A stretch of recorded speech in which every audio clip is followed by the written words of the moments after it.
Non mais c'est génial. Moi je suis fan quoi. Je kiffe quoi. C'est vraiment trop bien quoi. Eh bien, ça commence bien cette affaire, hein. Bonjour, bienvenue sur ma chaîne YouTube PP World pour le test du Blu-ray Disc Ultra HD de Ready Player One. Il y a beaucoup de trucs à dire, cette vidéo va durer absolument 250 ans, c'est merveilleux, Doliprane les amis, Doliprane. Comment va se dérouler ce test? C'est tout simple. Number one, je vous parle du film, c'est-à-dire Monsieur Spielberg, comment a-t-il tourné son film, comment est-ce qu'il l'a monté, quelles sont les pistes audio et tout, voilà, vous allez tout savoir sur le film. Après, qu'y a-t-il sur le Blu-ray français? Les pistes audio, le son, l'image, enfin bref, vous allez tout savoir sur ce qu'il y a sur ce Blu-ray.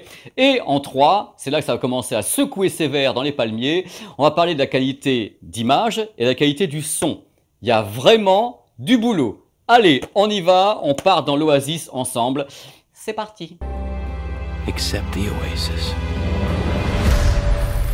C'est parti, on rigole. Ready Player One a été présenté dans les salles du cinéma en 2018, réalisé par le talentueux Steven Spielberg, qui a utilisé deux types de captation pour son film. La première captation a été faite avec des pellicules 35 mm, old school. Deuxième type de captation directement en numérique, avec des caméras Arri-Cam qui ont shooté en 2,8K pour toutes les séquences de live action dans l'Oasis.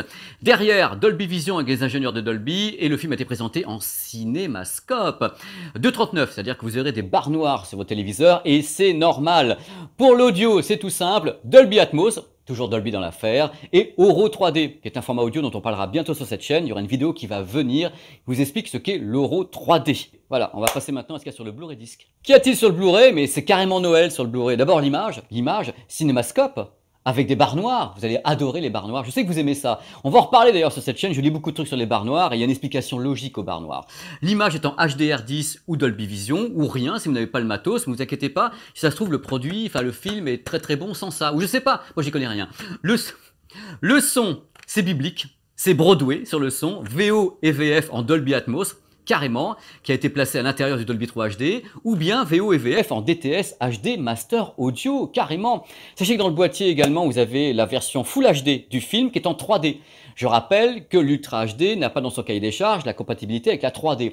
Donc, si vous regardez le film en Ultra HD, il sera en 2D. Si vous voulez le film en 3D, il faut que vous preniez le Blu-ray Disc Full HD. Mais comme c'est simple, Hollywood, c'est du délire. On va parler maintenant des qualités audio et vidéo de ce Blu-ray Disc.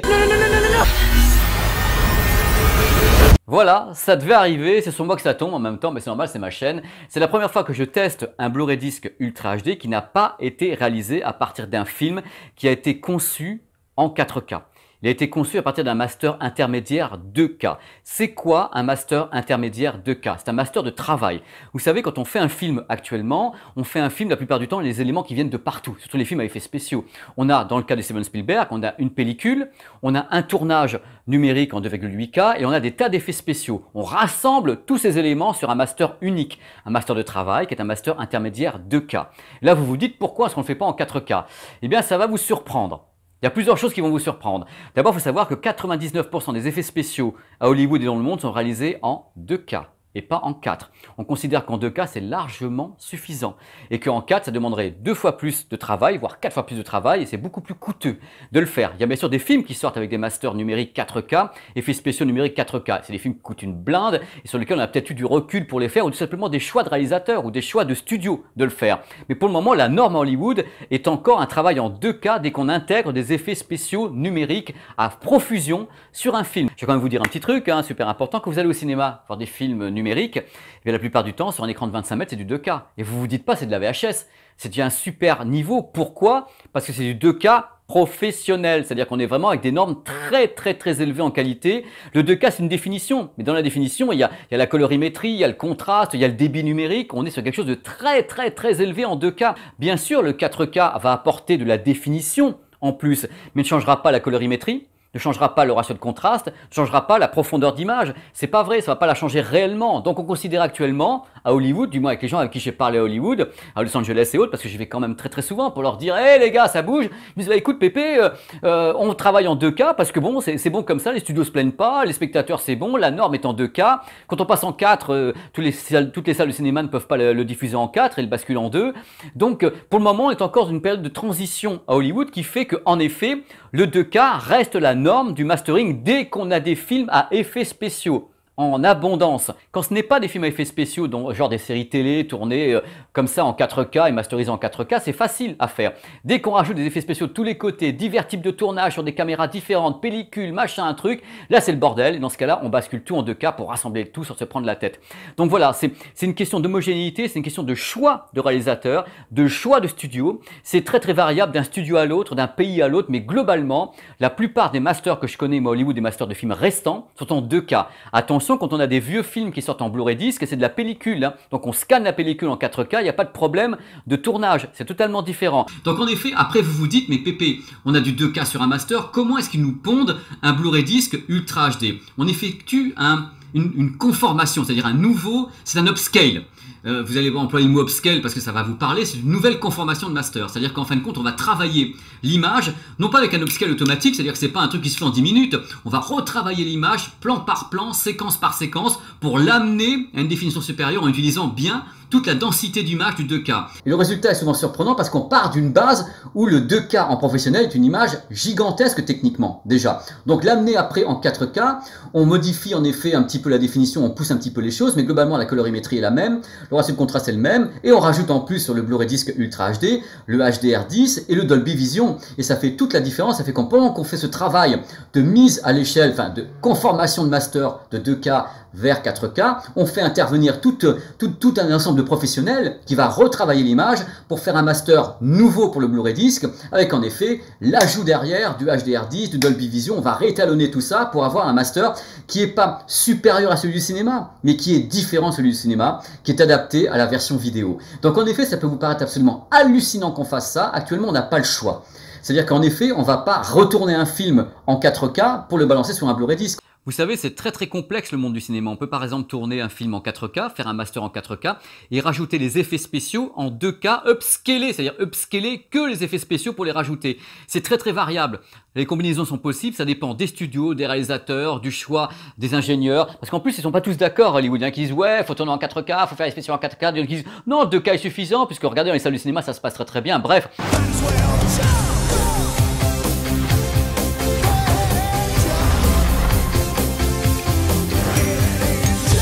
Oh ma tête, Pépé, comme j'ai mal à ma tête. Alors justement, on va prendre uniquement maintenant le cas de l'image du Blu-ray de Ready Player One, l'image Ultra HD. Comment est-elle cette image? Elle est spectaculaire. Non mais vraiment, je vais expliquer ce que j'ai ressenti. Je l'avais vu en salle de cinéma hein, également, le film, pour bien avoir des repères. Moi quand je vais en salle de cinéma, je prends des notes. Je dis voilà, le cinéma numérique, il est réglé celui-ci, voilà, on prend des notes, on donne le cinéma. Et j'essaie de retrouver ça à la maison, en tout cas sur mon système à moi.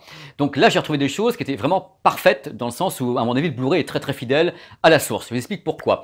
J'ai bien ressenti les univers. Visuel surtout. C'est important, c'est un film d'univers visuel. Quand le film commence, c'est le tournage justement qui est désaturé, avec des couleurs en retrait, qui a du grain, et c'est totalement volontaire de la part de Spielberg. C'est-à-dire que moi j'ai lu des choses quand même avant de faire cette chronique en disant oui, alors je comprends pas, il y a du grain, on croirait Minority Report et tout. Attention, c'était volontaire, il y a deux univers radicalement différents dans ce film qui sont parfaitement retranscrits par le Blu-ray disc Ultra HD. C'est-à-dire que vraiment, le côté au début du film où on a ce grain, on a cette présence presque old school. Mais dès qu'on rentre dans l'Oasis, on a une colorimétrie totalement différente. On va dans un autre univers, un univers où il n'y a plus de granularité au sens pellicule du terme.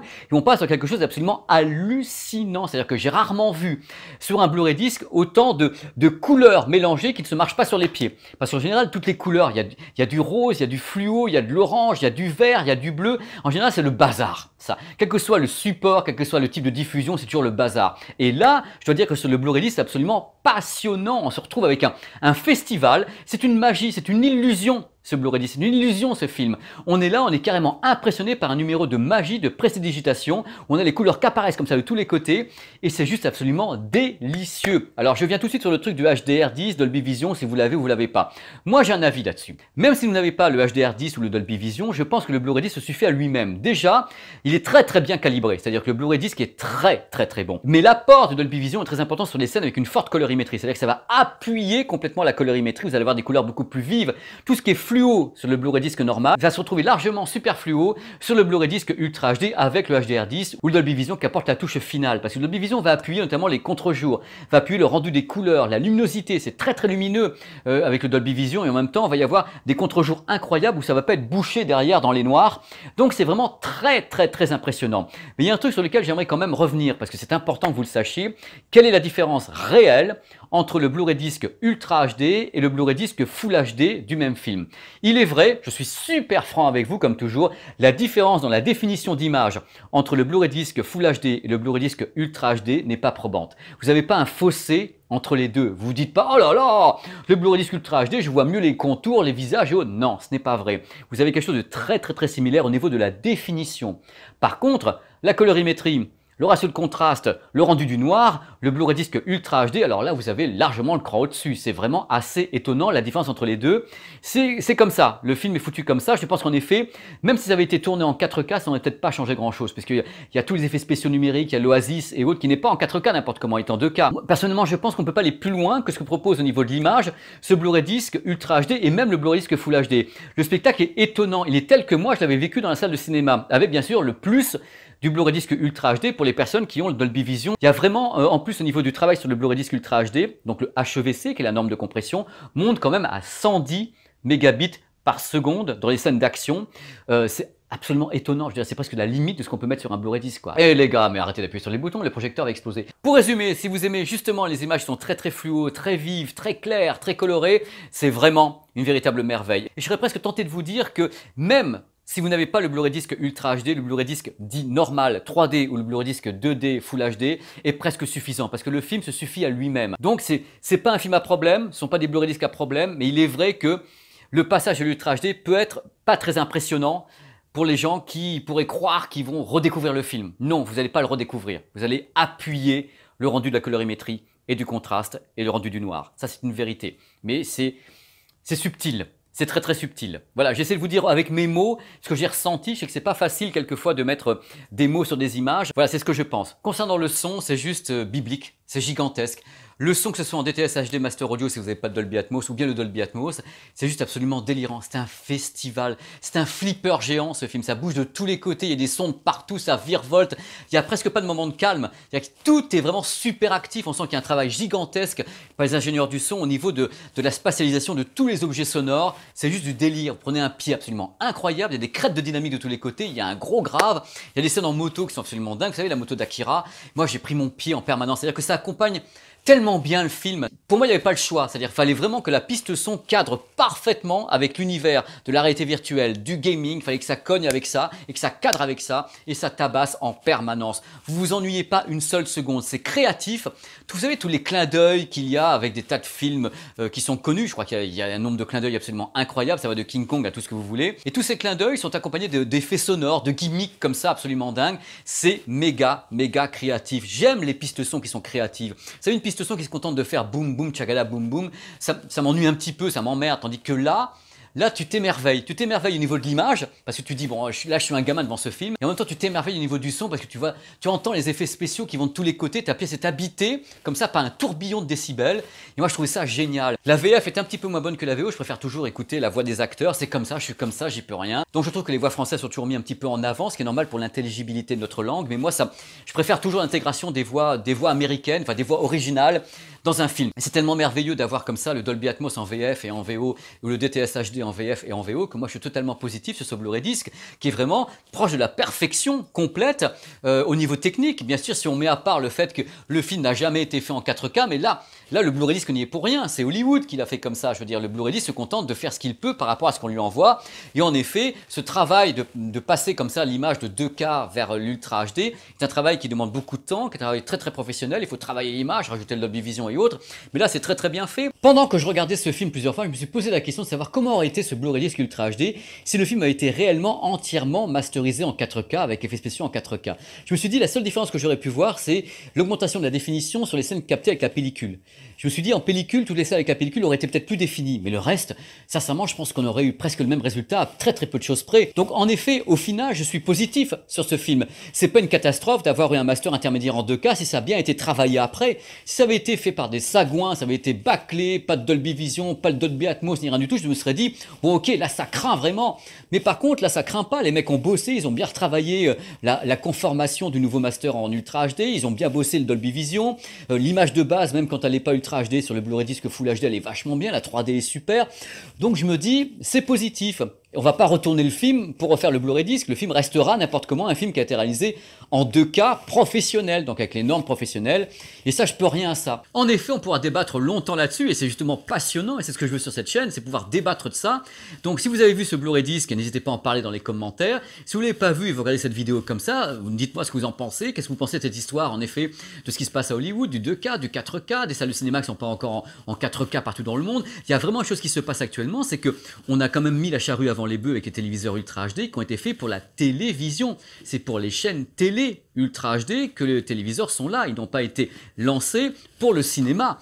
Ils ont été lancés pour la télédiffusion. Donc c'est toujours le problème télédiffusion et le secteur du cinéma qui ne fonctionnent pas à la même vitesse et non pas avec les mêmes normes non plus. C'est passionnant. C'est passionnant et je suis justement là parce que je suis passionné avec vous et j'ai vraiment envie de parler avec vous, d'ouvrir le débat. Voilà, dans tous les cas, si vous voulez acheter un bon Blu-ray disque qui soit 3D en Full HD ou un bon Blu-ray disque Ultra HD ou simplement un Blu-ray disque qui n'est pas 3D mais qui est bon, ce film se prête très bien à un passage en vidéo. C'est ce que je peux conclure. Ready Player One passe très bien en vidéo, parce que c'est la suite logique. Il a été partiellement conçu en vidéo quand même. Merci beaucoup d'avoir regardé cette vidéo qui a comme toujours été faite avec ma passion. J'ai peut-être dit des conneries, hein, mais justement on est là pour en parler. Mes conneries font partie de moi aussi. Je ne suis pas omnipotent, hein, je ne sais pas tout et je donne mon avis et les avis sont là pour être partagés et pour être discutés entre nous. Voilà, il y aura beaucoup d'autres vidéos qui vont se pointer sur en effet ce qui se passe au niveau du mastering, sur les Blu-ray disques, puisque le prochain Blu-ray disque sera le test Avengers Infinity War. Beaucoup de trucs à dire. IMAX, Master 2K, machin, truc, croyez-moi, il y a des trucs à dire, très importants par rapport au choix fait par justement les réalisateurs ou les studios sur les sorties vidéo, parce qu'il y a également des trucs qu'on ne sait pas. C'est quelquefois certains films tournés en IMAX ou autres se retrouvent avec du scope, avec un format différent, parce que c'était choisi par le réalisateur qui a dit moi au cinéma je veux qu'il soit comme ça, et en vidéo je veux qu'il soit comme ça. Voilà, c'est des choses qu'il faut savoir dans les coulisses pour bien comprendre tout ce qui se passe techniquement. Dans ce cas-là, j'essaye de vous renseigner du mieux que je peux par rapport à tous les gens que je connais sur place à Los Angeles et qui me filent les informations. Voilà, j'essaie de faire au mieux. C'est pas parfait, mais j'essaie de faire au mieux dans tous les cas. Je vous embrasse, je vous dis à très vite sur cette chaîne YouTube pour d'autres vidéos de tests de Blu-ray disque, de voyages, tests de matos et de reportages. J'ai très mal à la tête, je m'en vais. Au revoir. Bisous, je vous kiffe, salut.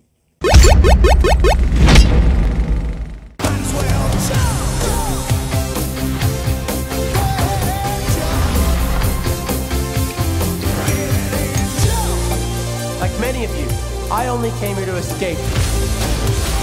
But I found something much bigger than just myself. Are you willing to fight? Help us save the Oasis.